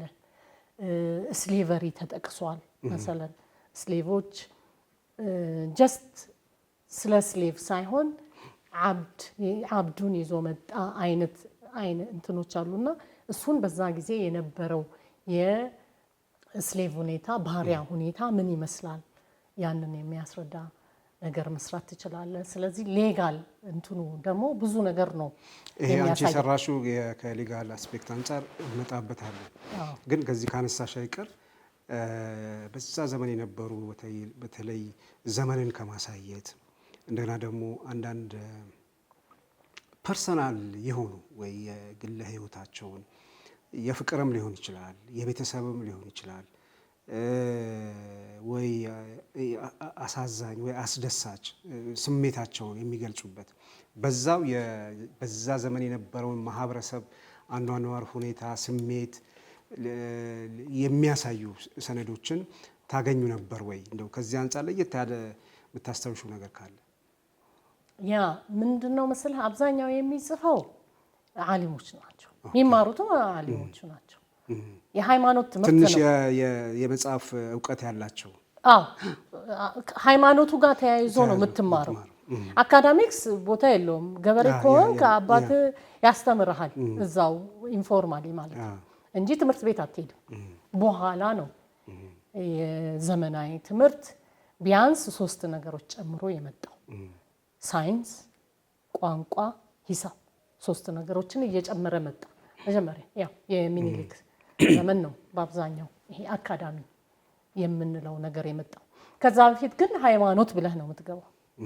ሃይማኖት ብለህ ብትገባም አሁን ለምሳሌ እንዳልኩ ነው እስልምና ሃይማኖት ሌጋል ግራውንድ ሌጋል አስፔክት አለው እና ሌጋል አስፔክት ካለው ሌላ ከሃይማኖት የምንለው ሰላትና ጾም ኢባዳ ብቻ አይደለም፣ ሙዓመላት አለው አይደል? እስልምና ሶ ሙዓመላቱን ደግሞ የሌላ ህይወቱን ታገኝበታለህ። ሶ ከሃይማኖቱ ጋር በጣም የተገናኘ ነው አብዛኛው ጽሁፍ እኔ እስከዛሬ እስከማውቀው ድረስ። ከዛ ውጪ የነ ሼክ ሰኢድ ሳዲቅ ጽሁፍ ዶክተር ኢድሪስ የሰራው ፖለቲካሊ ፓትሪዮቲክ የሆነ ጣሊያኖችም የገቡበት እንዴት አንድነት ጠቀሜታ ያለው ማህበራዊና እንደገና ፖለቲካዊ ይዘት ያለው በዛው የተማሩት ሃይማኖት ነው። ያው እስልምና ሃይማኖት ነው የምትለው ግን የንቃት እንትናቸውን ታያለ። ሌላ እኔ እንደውም አንድ የገረመኝ ነገር ምንድነው የኔ የፍርድ ቤት ዶክመንት እኔ የሰራሁት ላይ ማለት ነውና የፍርድ ቤት ውሎ በየቀኑ ሬጂስተር ይደረጋል። እታች ላይ አንድ 2 መስመር ላይ የተጻፈ ጽሁፍ አለ። የተጻፈው ጽሁፍ ምን ይላል መሰለ? ሶፊስትሪ የሚባል ነገር ታውቃለህ? የግሪክ ፍልስፍና ሶፊስትሪ እና ከፍልስፍናው ምንድነው የሆነ ጊዜ የነበረ ፍልስፍና የዛ አካል ነውና ሰውን በውሸትም ቢሆን በዲቤት ማሳመን ነው። ሶፊስትሪ ይባላል። አዎ እሱን ዲፋይን አደረጉት እዛ ላይ ተጽፏል በአረብኛ። ሶፊስትሪ ዲፊኒሽኑ ይሄ ነው። ልክ ፊሎ ሶፊ የሚለው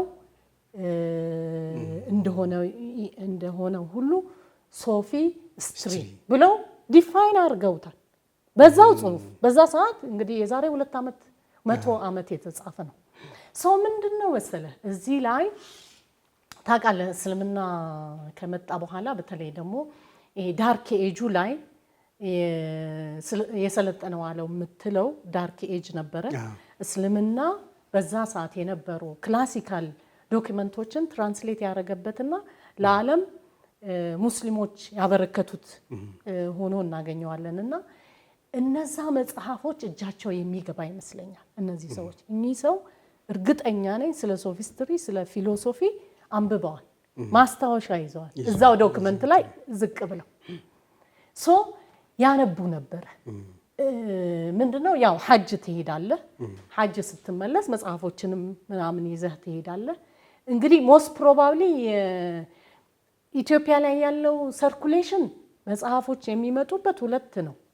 አንድ ሐጅ ሄደህ የምትመጣው፣ ሁለተኛ ደግሞ ነጋዴ ይመጣል እዚህ ከሚድል ኢስቱ ጋር ሶ በእነዚህ 2 ግንኙነቶች የሚገቡ የሚያነቧቸው ነገሮች ይኖራሉና how come እኔ አሁን ሶፊስትሪ በዛ ሰዓት አላየሁትም፣ ግን በኋላ ላይ ዲክሽነሪ ገብቼ ሳየው ነው ያወቅኩትና ሶ ያንን አይነት መጽሐፍም ያነቡ ነበር።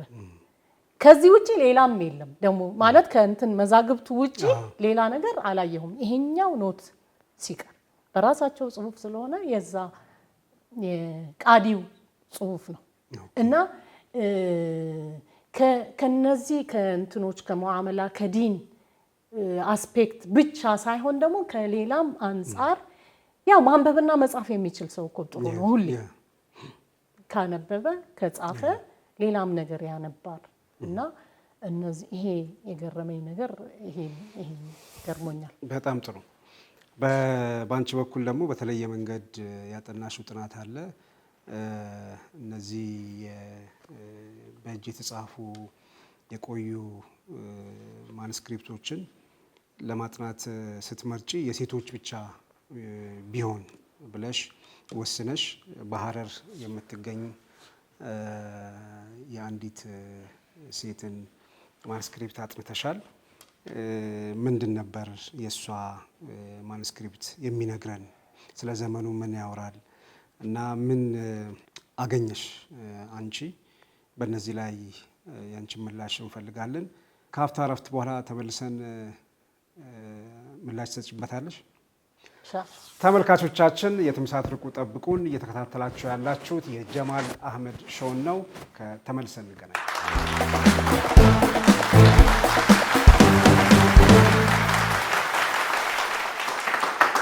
ተመልሰን ተገናኝተናል። ተመልካቾቻችን እንግዳችን ዶክተር ሙና አቡበከር ነች። ቀደም ሲል ያነሳሁት ጥያቄ ነበር ያንቺን የተለየ በተለይ ከሐረር ውስጥ ካለች አንዲት ሴት ጋር የተገናኘ ጥናት ነበረሽ ፊሊዮሎጂ ላይ። እስቲ ስለሱ አጫውችን።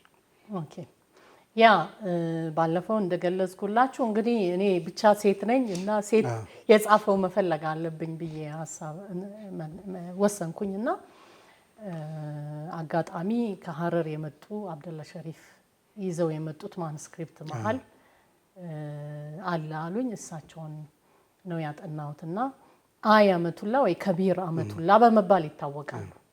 እና ያው እኔ ያው ግን ግማሽ ልብ ነበርኩኝ ይኖራል አይኖር። ምክንያቱም ሰው ምነግረው አይ ሴት የጻፈው የለም የሚል ስለሆነ የነበረውና ማመን አቃተኝ። ታውቃለህ በጣም ነው ደስ ያለኝና ኤኒዌይ እሳቸው ምንድነው ያው የቃዲ ልጅ ናቸው። አባታቸው ቃዲ ናቸው። ዶክመንቱን ያጠናሁትም የአባታቸውን ነው መጀመሪያ አላወኩም እንጂ ማለት ነው። እና የእሳቸውን በኋላ ነው በስም ነው ያወኩት የእሳቸው ልጅ መሆናቸውን ማለት ነው። እና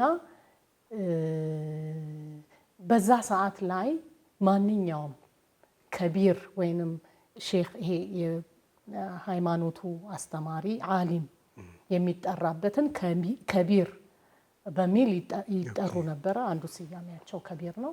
ማንኛውም ያረገው አንድ ከቢር ምንድነው ያስተምራል። ሁለተኛ ደግሞ መጽሐፍ ኮፒ ያደርጋል። ቤዚካሊ እነዚህ ነገሮች ናቸው ስራቸውና የእሳቸው ጽሁፍ አሁን ስፔሲፊካሊ ያገኘሁት ሱፊ ኪታብ ይባላል። ኦኬ የአንድ ግብፃዊ በዛ ሰዓት በጣም ሰርኩሌት ዓለም ላይ ያደርግ የነበረ የሱ መጽሐፍ እንደሆነ በተወሰነ አመሳስዬ አግኝቼዋለሁ። የሱ ኮፒ ነው። ከዛ ውጪ ግን ብዙ ጽፈዋል። አንድ የሰለዋት ኪታብ ጽፈዋል። ሁለተኛ ደግሞ የሻፊዒ መዝሐብ ላይ ለፍርድ ቤት የሚጠቀሙት አንድ ኪታብ አለ። እሱን 3 ጥራዝ ኮፒ አድርገዋል። ኮፒ ነው የጻፉት አይደለም። ሰለዋቱን ስለማላቀው ምንድነው የሚለውን ማወቅ አንችልም። የሳቸው ነው አይደለም የሚለውን ማለት ነው። ያኛውን ኪታብ ግን ኦሬዲ የኪታቡን ስም ስለምናቅ ፍርድ ቤት አካባቢ ሸሪዓ ፍርድ ቤት እዛው ሀር ላይ ይጠቀሙትም የነበር እንደሆነ ስለምናቅ ያው ኮፒ እንደሆነ አውቀናል። ያው የጠፋ ነው የተገኘው አንድ ብቻ። በነገራችን ላይ ያ መጀመሪያ ያገኘሁት የሱፊ መጽሐፍ የሚለው ነው። በዛ ሰዓት ላይ ይጠቀሙበት የነበረውን ኮፒ ማድረግና የመጽሐፍ ስራ ይሰሩ ነበር። ከዛ ውጪ ደግሞ ሀረር ላይ 2 አይነት አስተማሪዎች ነበሩ። አንደኛው ቁርአንጌ ይባላል። ቁርአን ቤት ቤዚክ የሆነ ቁርአንና ቤዚክ የሆኑ ነገሮችን ማንኛውም ልጅ ህፃን የሚማርበት ቦታ ነው። ሁለተኛው ደግሞ ከቢር ጋር ይባላል። ከቢር ጋር ማለት ቤት ውስጥ ኪታብ ከመጀመሪያው ከፍ ያለ ትምህርት ማለት ነው። ከመጀመሪያው ስፔሻላይዜሽን ነው ይሄ። ለምሳሌ ፊቂ ከሆነ አንድ ኪታብ በኡስታዝ እንደምትቀራው ማለት ነው። 1 to 1 ቁጭ ብለህ በኡስታዝ ትቀራለህ። ይሄ እንትን ነው፣ ፕሮፌሽናል ነው። አብዛኛውም ትልልቅ ዓሊሞችና ቃዲዎች ናቸው አስተማሪ። አባቷም አስተማሪ ነበሩ። ከቢር አመቱላህም አባት አስተማሪ ነበሩ እና የተማሩትም ከቢር አመቱላህ በአባታቸው እጅ ነው። ያው ወንድሞች ነበሯቸውና ወንድሞቻቸው በኋላ እንትን ሆነዋል፣ ቃዲ ሆነዋል። ምን ነበር መሰለ በዛ ሰዓት ላይ ቃዲ የቃዲ ልጅ ነው የሚሆነው ፊት የሚያደርግ እስካለ ድረስ ያው አባትየውም ያዘጋጀዋል። ስለዚህ የቃዲ ልጅ ቃዲ ይሆናል እና ቤትም ያስተምሯቸዋል። ከወንድሞቻቸው ጋር ሲማሩ ነበር ማለት ነው። ተምረው እንደገና ደግሞ አስተማሪ ሬርሊ እንግዲህ ብዙ አስተማሪ የለም። ቤዚካሊ ሴቶች ይማራሉ ቁርአን ቤት ላይ ሴትም ይማራል። ሀረር ላይ ማንም ከቁርአን ቤት የሚቀር የለም። ሴትም ወንድም 5 ዓመት ከሞላው ቁርአን ቤት ይሄዳል። ከዛ ያው ሲዳር ያቆማል ወይ የሆነ የቤት ስራው ሲበዛ ያቆማል። ስለዚህ ከቢር ጋር ላይ ብዙ ተማሪ አታገኝም። ምክንያቱም ኦሬዲ አሁን ይሄ ሃይ ሌቭል ነው፣ የሴቶች ስራም አይደለም ተብሎም ይገመታልና የአያመቱላ አይነት ብዙ ይኖራሉ ብዬ አልገምትም። ያው ብዙ ኤቪደንስ እስካሁን አላገኘንም። እስካሁን ያለን ኤቪደንስ ላይ የእሳቸውን ብቻ ነው የምናውቀው። ግን ከቢር የሚባሉ የተወሰኑ የማንስክሪፕት ኤቪደንስ ባናገኝም እንዳሉ ኮሚኒቲው ላይ እናውቃለን። ሬር ናቸው። እሳቸው ወንዶችን ነበር የሚያስተምሩት። ከቢር ጋር ላይ ወንዶችን ነበር የሚያስተምሩት። እንደገና ደግሞ ወንድማቸው በኋላ ላይ ቃዲ ሆነው አንዳንድ እንትኑ መስአላ ሲከብዳቸው ራሱ መተው የሚያማክሯቸውም ነበሩ። እኚህን ሴት ዓሊም ማለት ነውና ይሄን ይመስላል ታሪካቸው። እዚህ ላይ ቅድም ከጠየቀኝ ጥያቄ ጋር ለማያያዝ ምንድነው ይሄ ነገር ፋይዳው የሚለውን ለማውራት እኔ ይገርማል አብደላ ሸሪፍ ነገሩኝ። ከዛ በኋላ ኮሚኒቲውን መጠየቅ ጀመርኩኝ። ቤትም አካባቢ ማንም ሴት ከቢር እንደነበረ ማንም አያውቅም።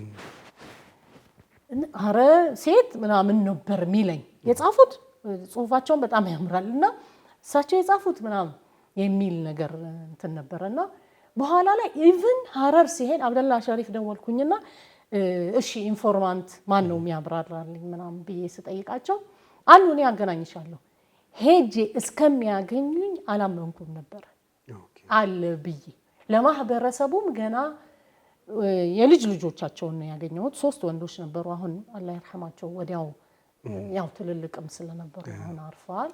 እነሱ ነበረ ኢንፎርማንቶቼ የእነሱን አያት ነው የአባታቸው እናት ነበሩና እነሱ ያውቃሉ እንጂ ከኮሚኒቲው ካረኩት ዳሰሳ አንፃር ሰውም ያውቃል ብዬም አላሰብኩም ነበር ሶ ሴት ልጅ ትማርና እዚህ ትደርሳለች የሚለውን በኔ ማኑስክሪፕት ነው እስካሁን በእርግጠኝነት መናገር ምንችለው ስለዚህ ይሄ ነው የሚነግርህ ሴቶች ይማሩ ነበር ወይ ካል ማስረጃ ያስፈልጋል ማኑስክሪፕት ማስረጃ ነው ሶ አህሊሞች ነበሩን ወይ ዕውቀት ላይ የነበረን ዝምድና አዝ ኢትዮጵያን ሙስሊሞች ምንድን ነበር ስትል በጣም ብዙ ማኑስክሪፕቶች አሉ ለም የሚጽፍ የሚያነብ ከሃይማኖቱም በዘለለ ስለ ፖለቲካው ማህበራዊ አኗኗር ምክር ታገኛለህና እነዚህ አሁን እነዚህን ይሄ አይነት ሄሪቴጅ ኖሮ አሁን ዕውቀት ላይ እኛ የለን ምናምን ማለቱ ልክም አይደለም ስለማናቅ ነው ማለት ነው ታሪካችንን ማወቅ አለብን እንደገና ደግሞ እያንዳንዱ እየጠፋ ነው የሚሄደው እኔ በሄድኩበት አጋጣሚ እኔ ጥቅምት ነው የሄድኩት ክረምት ላይ ሰርግ ነበረ ሁለቱን ማኑስክሪፕት ያጣሁበት አጋጣሚ እዛ ዲስፕሌስድ ሆኖ ነው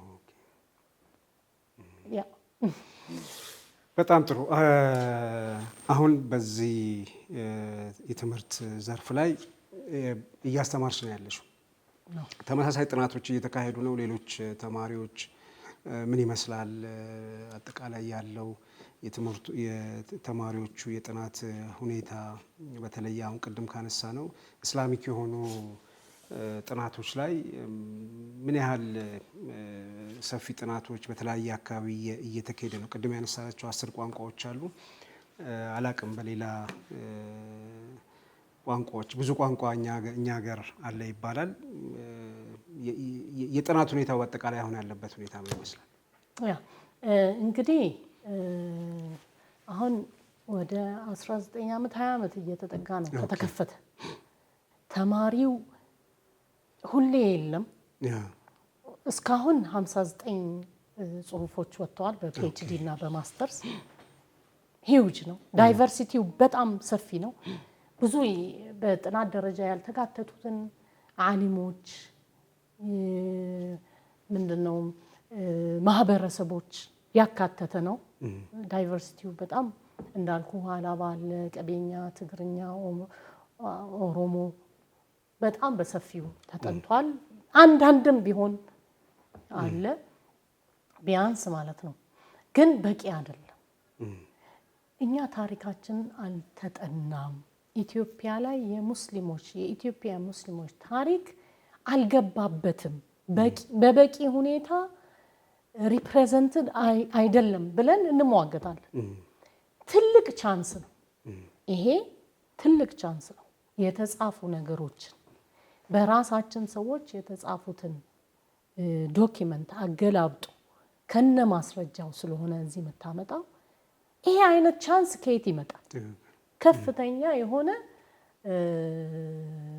ጥሩ እድል የሚገኝበት ሁኔታ ነው ያለውና ወደ ሪሰርች ዓለሙ ይመጣል ምክንያቱም ወረቀት ነው ብያለው እየጠፋ ነው የሚሄደው እየተበላ ነው የሚሄደው ኖት ኦንሊ የመጠናት ብቻ አይደለም ዲጂታይዝ ይደረጋል የተለያዩ ፕሮጀክቶች ይኖራሉ ዲጂታይዝ ማድረግ ፕሪዘርቬሽን ኮንዘርቬሽን የሚባሉ ነገሮች አሉ አጠባበቅ ብል እንዳይበላው ለምሳሌ እንደገና ደግሞ መጠገን እነዚህ ነገሮች ሁሉ አሉና ከዚህ ዲፓርትመንት ጋር በጣም መቆራኘት ያለብን ይመስለኛል አንድ አመት ተማሪ ያው ሁለት ስትሪም ነው ያለው ግዕዝና አረቢክ ስትሪም አለው ፊሎሎጂ በአንዱ ከሌለ በአንዱ ይገኛል ግን በቂ ተማሪ እየመጣ አይደለም አንድ አመት ላይ የለምና ይሄን በከፍተኛ ሁኔታ ሙስሊሙ ማህበረሰብ ስራዬ ብሎ ማንንም ማማት አያስፈልግም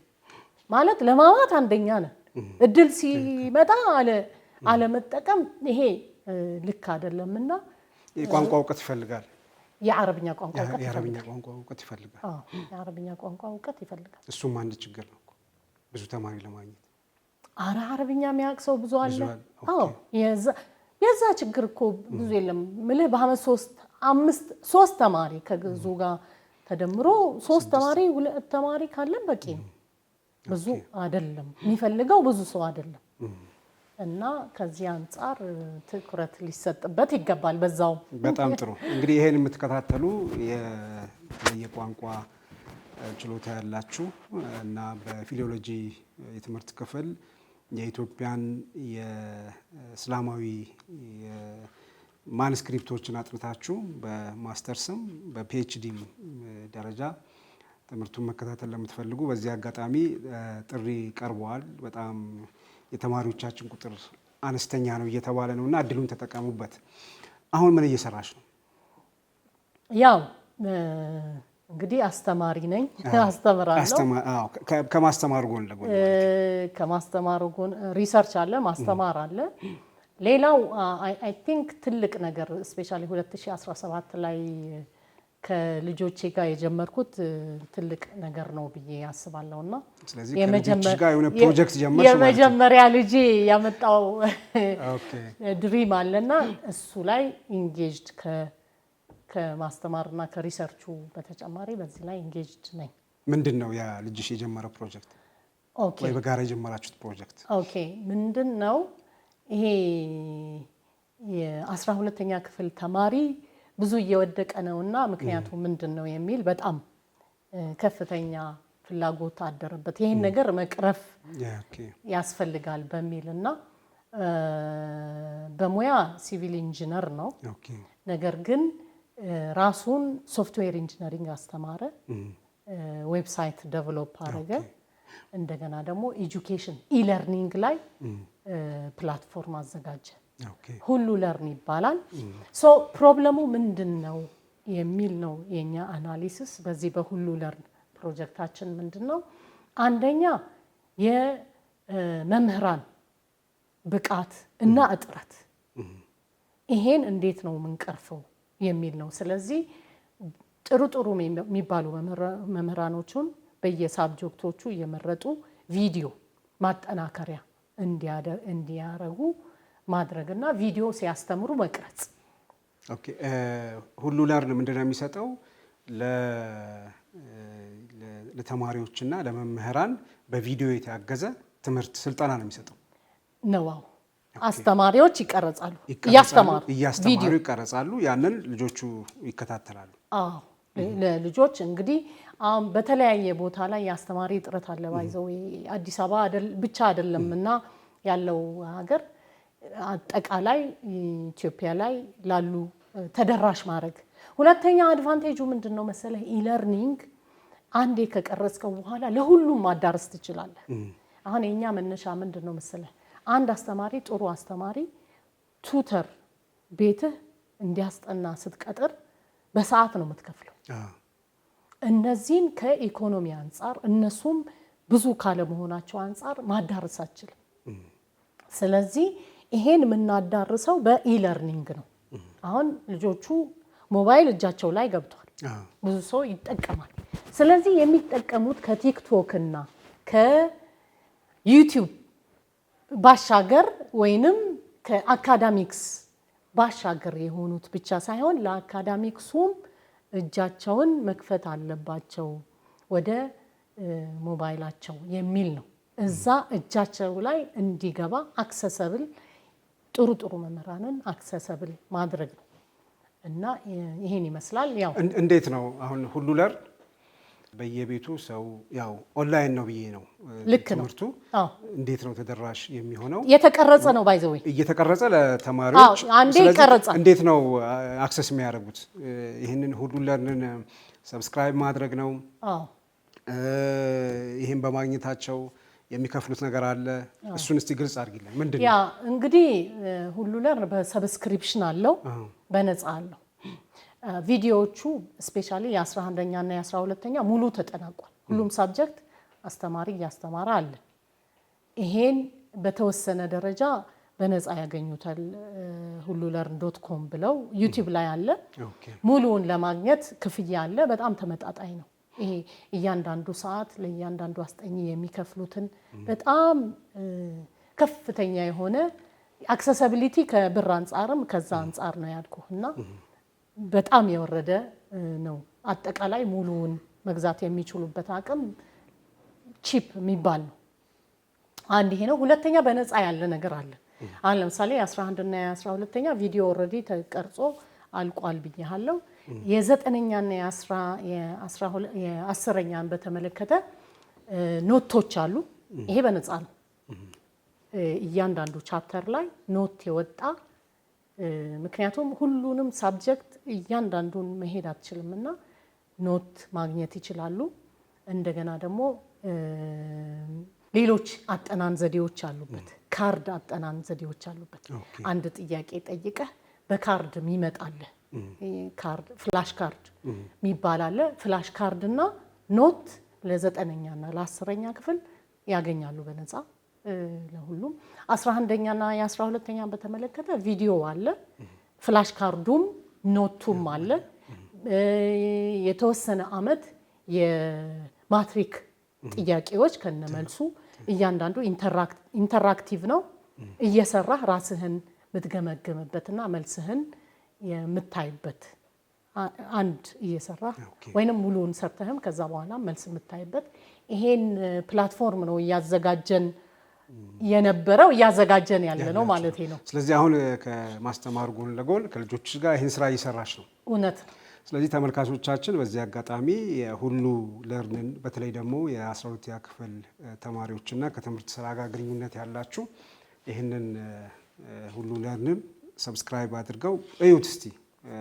ተማሪዎችም ቀረብ ብላችሁ የዚህ አዲስ የነ ዶክተር ሙና ፕላትፎርምን ተቀላቀሉ የሚል ግብዣ ነው የቀረበላችሁ።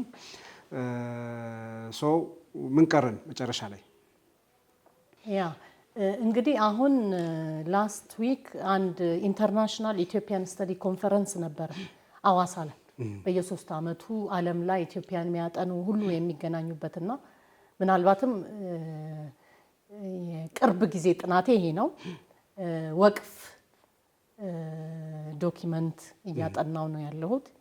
የአባደር ትምህርት ቤት የወቅፍ ዶኪመንት አለ። ፍርድ ቤት አባደር ትምህርት ቤት የዛሬ 65 ዓመት አካባቢ ሲመሰረት ወቅፍ ተደርጎ ነውና ወቅፍ ላይ አንድ አዲስ ስራ ሰርቻለሁ። እየሰራው ነው ያለሁት። ምናልባትም ይሄን ፐብሊሽ ማድረግ ይሆናል። አሁን ራይት ናው በሪሰርች ያለኝ ስራ ይሄ ነው። እሱ ነው። ለሴቶቻችን ምን ታያለሽ? እንግዲህ ሴት ልጅ ያለ መጠንከር አይሆንም። ትልቁ ነገር መማር ነው እላለሁ። ሁሌ ለሴቶች እኔ የምመክረው መማር፣ ማንኛውም የቤት እመቤትም ትሆን ውጪም መስራት ትፈልግ አይ ዶንት ኖ። አሁን ለምሳሌ ምንድነው መሰለህ እኔ አሁን ሴቶችን በተመለከተ የሆነ እድሜ ላይ በጣም ቤት የሚፈልግህ ጊዜ አለ። ልጆች አሉ፣ የቤተሰብ ሁኔታው ምናምን፣ ልጆቹም ቦታቸውን ይይዛሉ። ሶ የፕሮዳክቲቭ ሚና ያስፈልጋል፣ ሶሻል ሚና ያስፈልጋል። ሴት ልጆች አሉሽ? አዎ። እሺ እየተማሩ ነው።